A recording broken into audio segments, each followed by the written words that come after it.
welcome to Actors in Conversation. I'm your host, Jenni Squair. Today we are talking with Duane Keogh. Hi, Duane. How you doing, Jenni? I'm good. How are you? Good. Enjoying this hottest day of the year? It is the hottest day. I'm really glad that we're doing this on the basement floor. Yeah, it's a bit cooler down here. Yeah, much. Yeah, Yeah, it's nice. it's nice, yeah. But I'm glad for the nice weather. I mean, I had to put pants on for this, You look great, as I was saying. Yes, Yeah. yes, you look lovely. Yeah. All right, so let's get to know you a little bit. Where are you originally from? Originally, I was born in Ottawa, Ontario, Canada. Yeah. And what brought you to Vancouver? Acting. Cool. Yeah, I was working as a teenager. I was working as an actor in Ottawa, going out to Montreal for auditions, and a lot of the work was like like industrial films or the odd global production or something. But and a horrible teen show that I did. Oh yeah. Yeah, and I was told at the time that I really should give it a try in Vancouver. I was thinking either Vancouver or Los Angeles. Like, it's really Vancouver, everything's really happening. So people in the industry kind of steered me this way. Cool. Yeah. And how did the acting bug come about? Like, where did the passion come from? How did it all start? My high school was a school of the performing arts. Okay. So it was Canterbury Art School in Ottawa. It was great. I met a guy named Vic Sahai who has done very, very well for himself, and I was just a sponge, like he was on that show You Can't Do That on Television. Okay. Do you remember that show? Yeah, it rings a bell. It's Nickelodeon. Yeah. And he just seemed like a wealth of knowledge, and his comedic timing was incredible, and he really got me. I mean, I had already auditioned for the drama program and gotten in, but meeting him, we were just kind of inseparable. I even had to break up with my girlfriend at the time because I was like, I don't have time for a girl in my life. I fell in love with acting, and I just, wanted to live and breathe it. That's amazing. Oh, that's great. Can you tell me, what's your favorite part about being on set? Wow, the creativity. Yeah. I mean, it's just, there's so many ways you can take a role. And finding one that really makes you feel fantastic, like you're just in it. Yeah. And it's so real, and you're just reacting, and it's just honest, and I don't know, that's kind of, or comedies where, just you're making everybody in the crew lose their composure, and it's fun. Tell me a little bit about this teenage show that you're talking about. What was that all about? It was High Art, of course. I helped write it. Wow. Yeah, I was 16, I think. Okay. When we did that, 15 or 16. It's called Teen Machine, for CJOH. It was kind of a big deal. Yeah. Yeah. Actually, both Vic and I got hired for that show. They had one part. They were auditioning all over Ottawa, and I don't know, Toronto maybe, and they liked us both, so they made two parts out of it, kind of thing. Okay. Sketch comedy. Horrible. So horrible. I thought I was a big star. Like, after we did it, I was like, everybody has to see this. Like, this is going to be incredible. And I helped write some of these things. Yeah. And I was working part-time at Sears. Oh, nice. At the time, yeah. And I put all the televisions on, like, when it was going on that morning. Like, they were all on the channel. And I think, like, 10 minutes in, I was beet red, and I was turning them all off, going, this is horrible. Oh, no. So horrible, yeah. Oh, my gosh. Yeah. But it was fun experience. That's amazing. Do you still do any writing? Yeah. Actually, I'm writing an animated series right now. Oh, tell us. Well, it's I don't really want to say too much about it because I haven't really pitched it yet. But I'm very excited about the role. Yeah. Cool. Yeah, it's great. And maybe let's talk about your favorite character that you've played. Or a couple, if you like. Yeah. Favorite character that I've played. There was a fun one on The Outer Limits where I was played a musician, which I do full-time as well. Yeah. So that was kind of fun, and I had to actually learn some slide guitar, and they changed all the lyrics the morning of. which was tough because there's obviously a lot of dialogue, but there's also a song that I had to learn, which I learned. It wasn't really in my style. Yeah. And the morning of, they changed some of the lyrics and the way to play it. So it was a difficult cramming in before they screamed out action, and it was fun. It was great being on the Outer Limits. I had watched that show for so long and just thought it was pretty phenomenal. That and a musical. I did Bye Bye Birdie with Jason Alexander and Vanessa Williams and Tyne Daly and George Wendt. Cool. And got to work on that for a couple months and a bunch of choreography, like dance and all that stuff, which never really made it to the screen. But it was, so much fun. What a great part to be in. Yeah, that's probably my favorite. So you got some dance moves then? Oh, I got some dance moves. You still remember? Yeah. Oh yeah, lots of I was gonna say, show us. Yeah, I don't remember the. So you do music full time. That's interesting. Can you tell us a bit about your music? Yeah, I'm in a Celtic folk rock band called the Town Pants. Cool. Yeah. We tour all over the U.S. We've done 5 or 6 tours of Europe. Yeah. A lot of music festivals and Celtic festivals. Yeah, it's a great time. That's amazing. 8 albums, I think. Wow. 8. I think it's 8. Wow, so many. You can't It's 8 or 9, but I'm thinking it's 8. 8 seems to ring a bell. Yeah. Yeah. Have you been playing, like, how is it during COVID and everything? Is it coming back together? Has that been? We, my girlfriend and I were doing something called Songs of Thanks from our balcony. So we were playing, we actually got into Vancouver magazine, said some of the best reasons to love Vancouver. Yeah. And a picture of us, we were in there with Ryan Reynolds. He was number 6 and we were 17, so he beat us out. But we played a bunch of tunes every night for I think 19 days while everything was kind of, isolated and quarantined, and we were just playing for people that were stuck in their homes. I wonder if I saw you on the news. I feel like... Yeah, we were on CTV and Global. And I saw a band playing on the news. Maybe that was you. Could have been us. Well, that's super neat. Well, good for you guys bringing joy to everybody during a hard time. Yeah, it was fun. I think it was just as much for ourselves, because we lost a pretty big tour. We were in New York when it happened. When everything got closed down, we did 2 shows at half capacity. Because of, and we weren't even sure whether we should do those shows at that point. It was the 13th and 14th of March. Yeah. Like, God, do we even do them? And then quarantined for 14 days and flew back out here, and we're just, without gigs, without shows. Yeah. And everybody was just so stir crazy being in their homes and, I think really wanting entertainment. So I think Johanna, who's my partner, just started playing O Canada. One night, it's right after the 7 p.m. cheer, and everybody seemed to love it, so we got a speaker out, and we started doing songs every night. And just a couple, but... That's amazing. Yeah, it's great. Does your acting and your music, like, coincide at all? Do you pull from your music to acting or pull from acting to music at all? Well, I think there's a lot of similar lessons to be learned from music in the acting world. Obviously, you're not against getting attention as a musician, same thing as an actor for the most part. And it's just creativity, it's finding those those moments. And often I think acting is all about kind of layers and, really finding those moments. And music is the exact same way. Yeah. Layers and... Yeah, definitely. Creativity. And making it real for yourself, you know? Authentic. Because if it's not real, then the audience feels it, whether it's music or acting. Yeah. Oh, definitely. Yeah. What about casting? A lot of people have misconceptions about casting. They're afraid of casting. What's your advice on going in the room and casting? Casting is a weird thing. It seems to be an entirely different skill to for some reason being in a room, and once you have the role, you can kind of bring so much to it.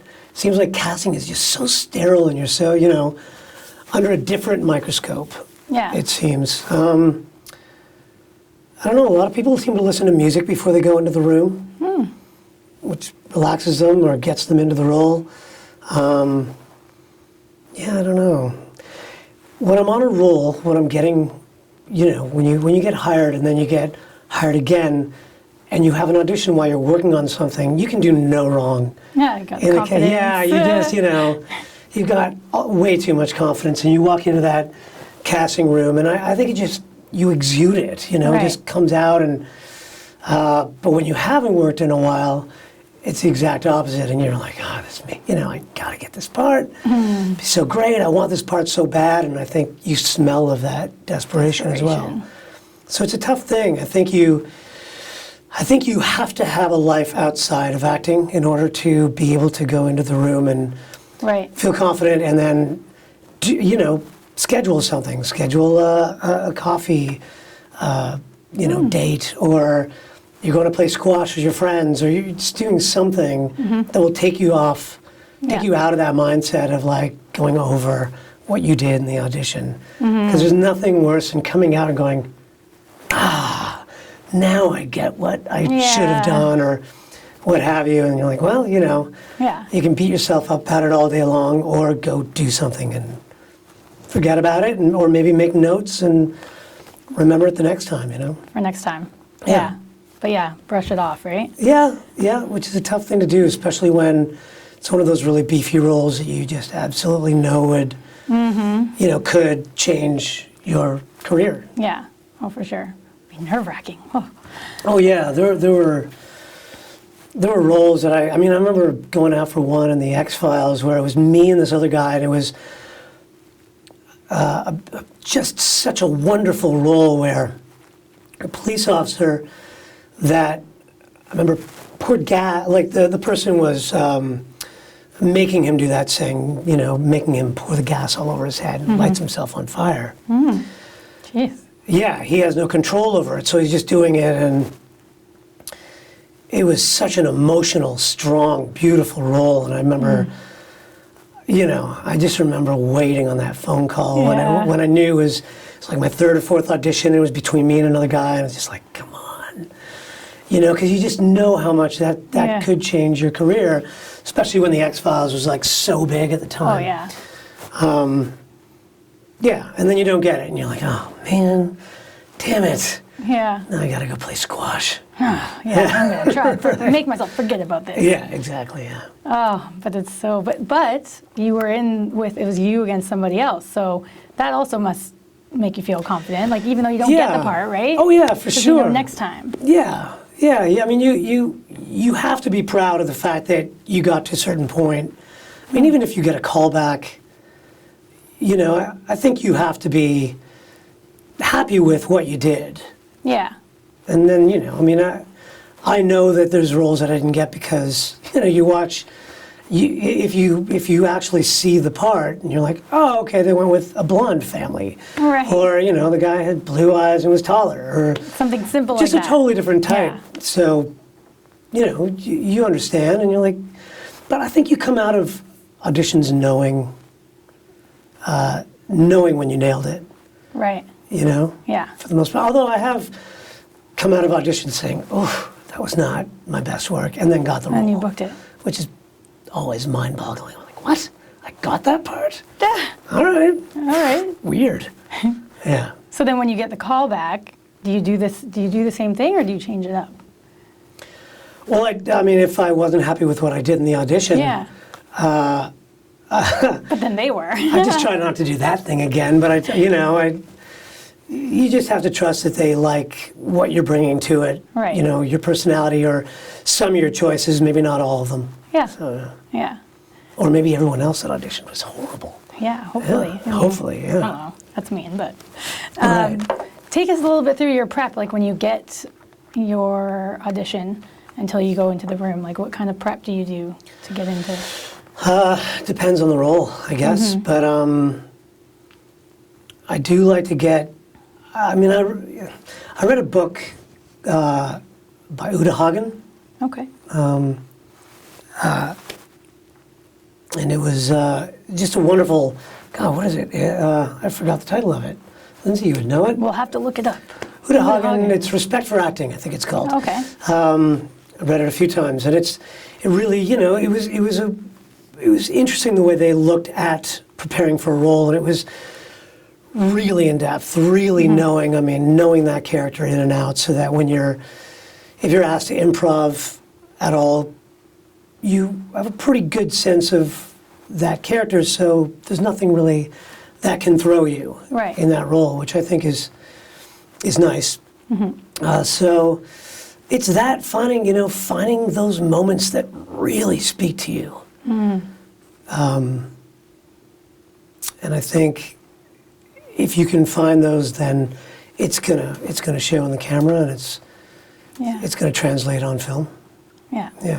So I try to get into the character's head as much as possible.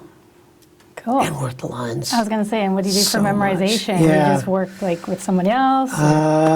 Work the lines over? I work with my phone a lot. If it's dialogue, I'll leave all the breaks for my lines, but I'll read all the other lines on my phone. Okay.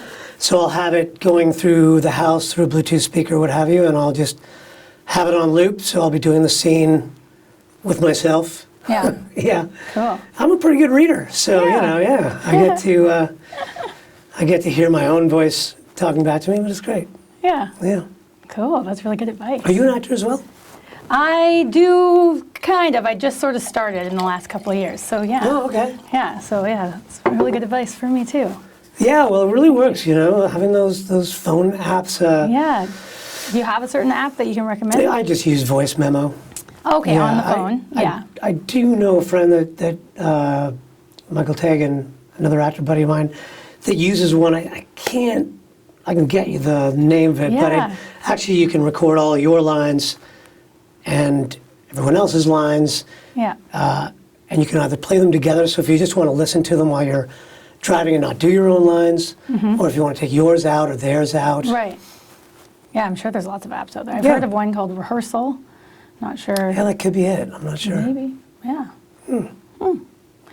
Let's talk about some negative sides of the Vancouver film industry. There are none. There are none for No. you? Okay. No negative sides, yeah. That's a good thing about working here in Vancouver. Yeah? There are just none, really. I mean, except for the fact that, sometimes you just don't get work. Huh. That's Which, fairly negative, but...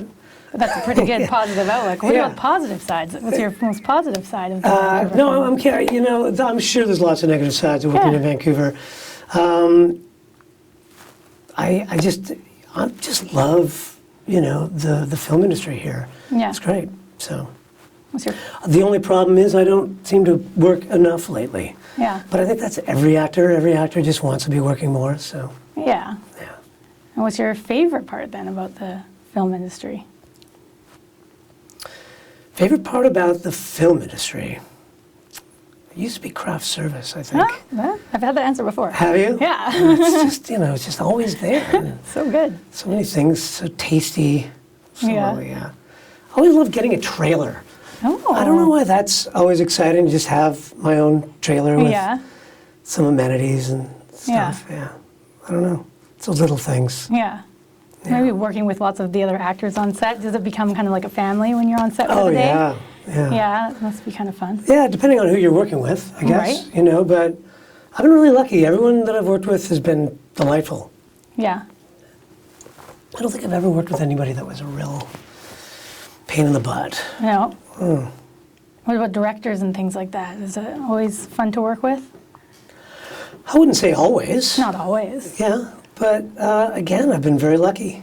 Yeah.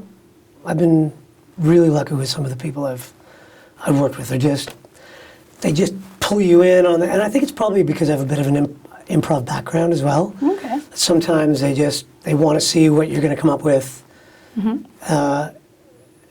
and trust maybe your sense of humor or your take on it. So Yeah. working with people that are really great at collaborating is really fun. And improv, huh? Yeah. So improv sounds scary to a lot of people. Does it? Yeah, That's great. I think. Competed in the Canadian National Improv Games as a Really? teenager, yeah. Wow. And we won 3 years in a row. Whoa. It's a pretty big deal. That is a big deal. We're called BOFA. BOFA. I don't know if I can swear on this, can I? Yeah. Okay. Well, when the team used to go, before I was part of the team, they used to go out and all the other schools that were competing would be like, hey, bunch of fucking artsies. So they changed their name to BOFA. Okay. So the team was called BOFA. Oh, okay. Yeah, because it was an art school. Yeah. And we kept winning, which I think really upset the rest of the schools because they felt it wasn't fair because they're all actors and, Yeah. you know, so yeah.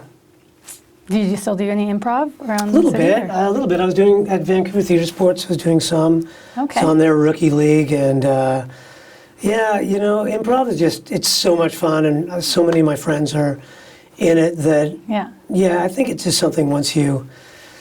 I mean, we do it around the campfire. Sometimes we're just playing Really? improv games. Yeah, That's cool. Yeah, it's a great laugh. I think the most I've done, what's the, like, not Pictionary, but you know those games? Sure, like Cranium and It's kind of like improv yeah. sometimes. Oh, for sure. Yeah. Yeah, you got to act things out and do charades and Yeah.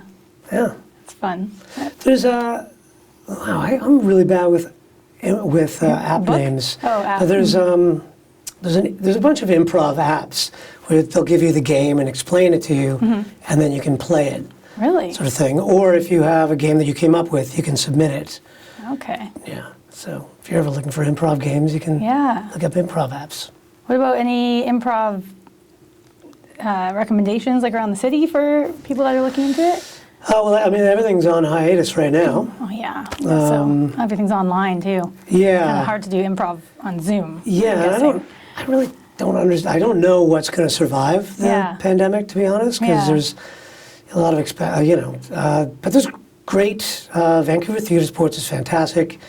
The Fictionals, I think I've played with them a bunch of times at Café du Soleil Okay. on Commercial Drive. Yeah. There's Sunday services, I think at Fox Cabaret. Okay. Imagine that's every Sunday. Yeah. Yeah, with Ryan Beal and some guys that I've worked with, and yeah.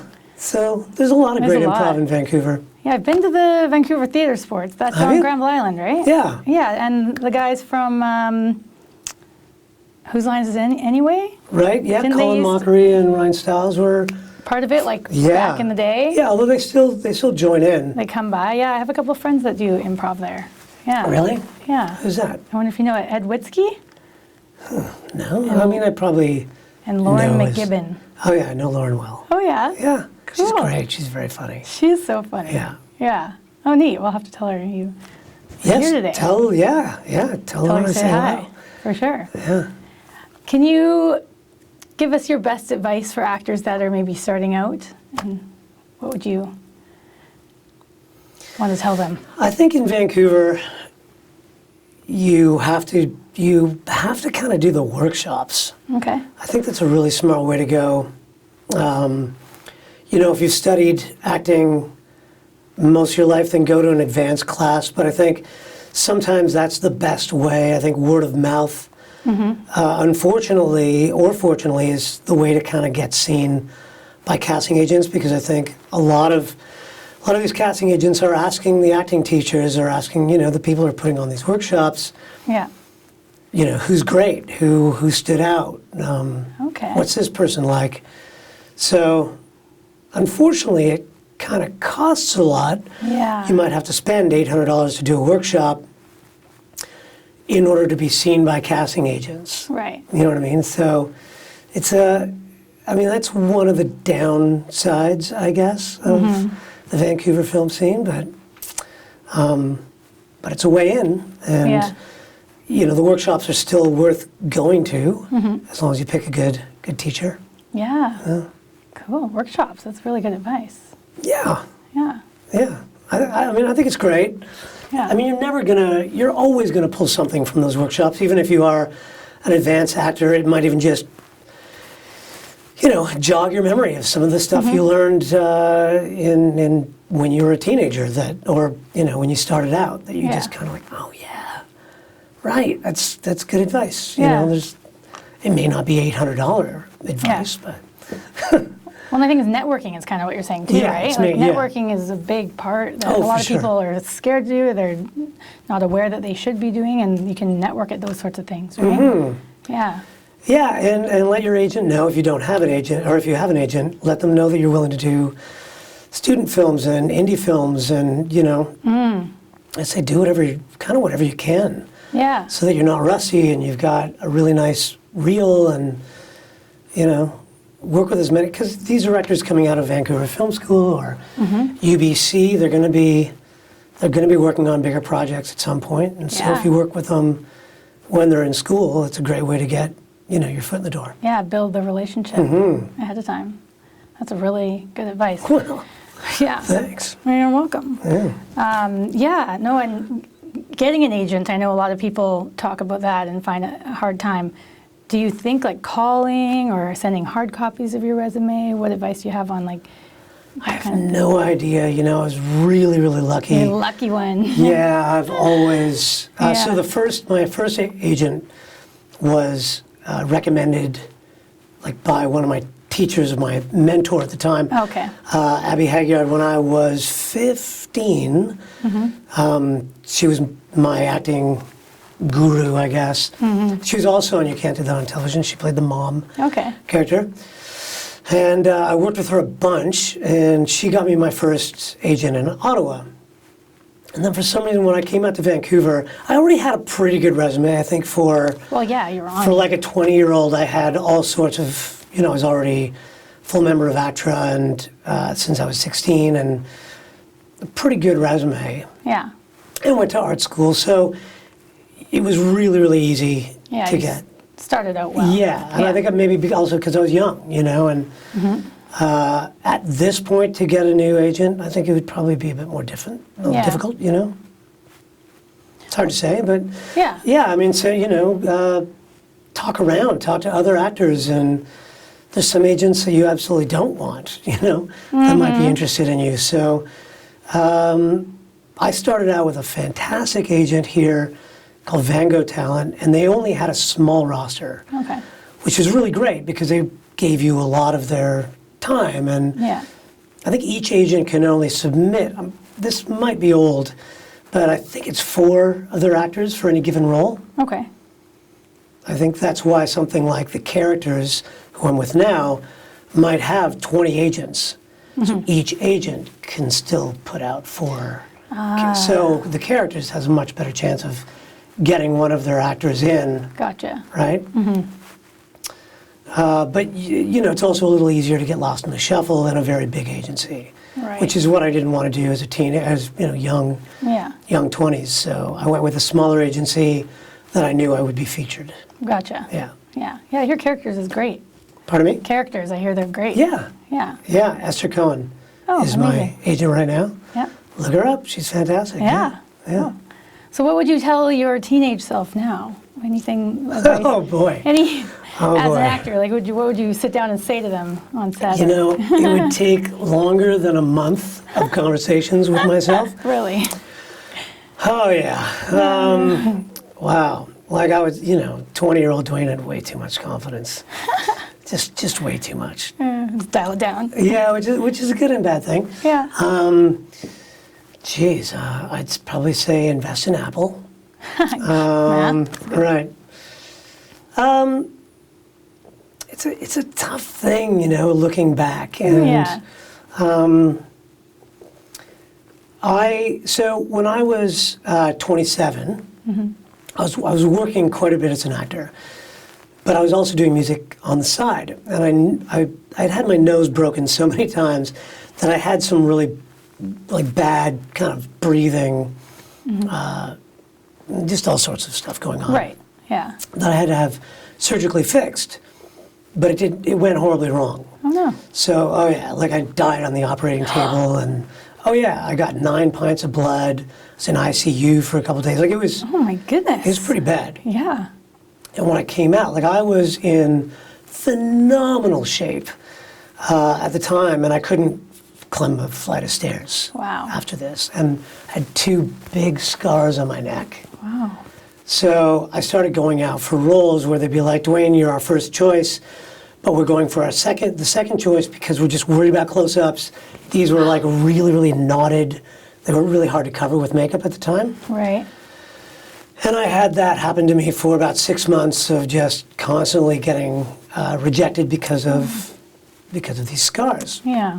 So I was like, all right, enough is enough. I'm just going to book the band, and all the things that I felt like I couldn't do because I was tied to Vancouver as an actor, and you have to be available as much as possible. I said, screw that. And so I started booking the band on European tours and touring Canada, and basically saying to my agent, like, there's enough against an actor, let alone me having to fight these scars. So while they heal, I'm just going to tour. Problem was, we kind of got fairly popular and did very well in the music scene.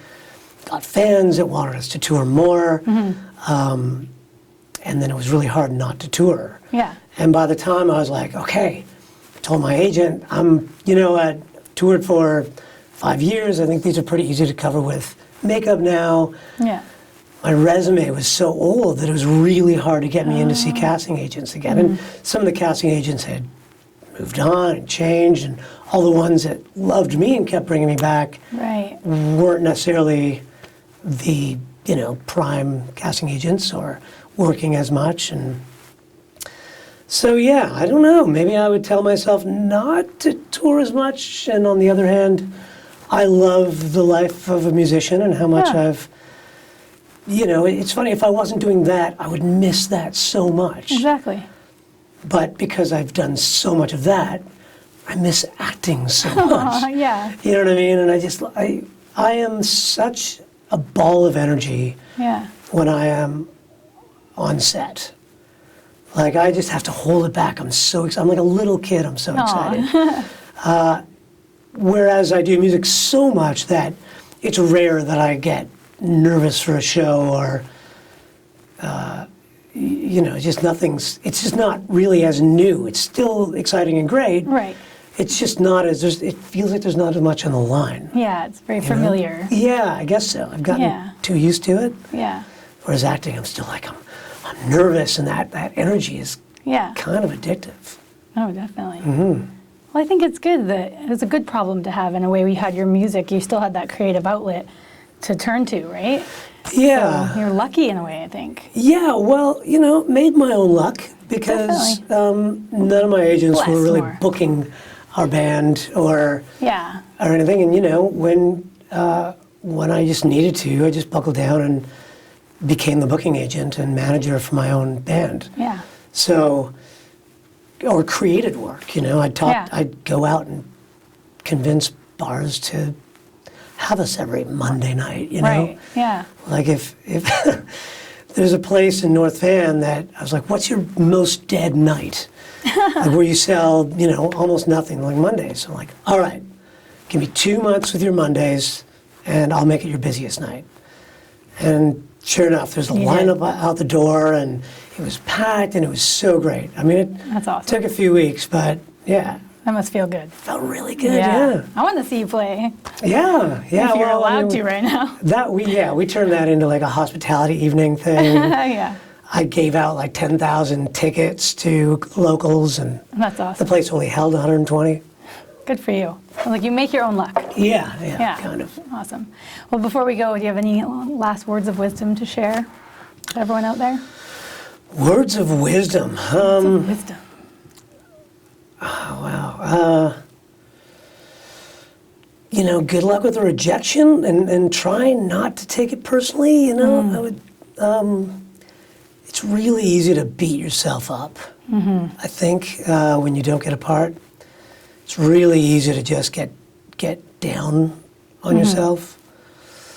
But I think if you're nailing it, and just keep going. I mean, I think you just have to keep on doing it. It's like anything else. Yeah. And, the more you do it, the less you'll be shell-shocked when you do get an audition. I think if you have actor friends or people you can run scenes with, or like I said, do independent pieces, just keep doing it. And when you have an audition that really means the world to you, you're not going to be rusty. You're going to know how to work the role and memorize the script, and you'll be all there. Yeah. And you'll give it your best, and that's all you can do. Yeah. And you may not get the role, and you may be perfect for it, but just, give yourself a break. Just keep going. Yeah, I think so. Persistency. But also have something else in your life. Of course. Yeah. Like, you just don't, I mean, I think it can be your main focus, but you have to have other things that you love. Yeah. Yeah, it sounds like you do that well, so. Oh, yeah, not bad. Yeah. Yeah, maybe to my, demise, but. No. Thank you, Duane, so much. Oh my gosh, yeah, thank you for sharing having with me. us. It was amazing. And yeah, thank you everybody for watching Actors in Conversation. I'm your host, Jenni Squair, and we'll see you next time. Thanks Bye-bye. for having me.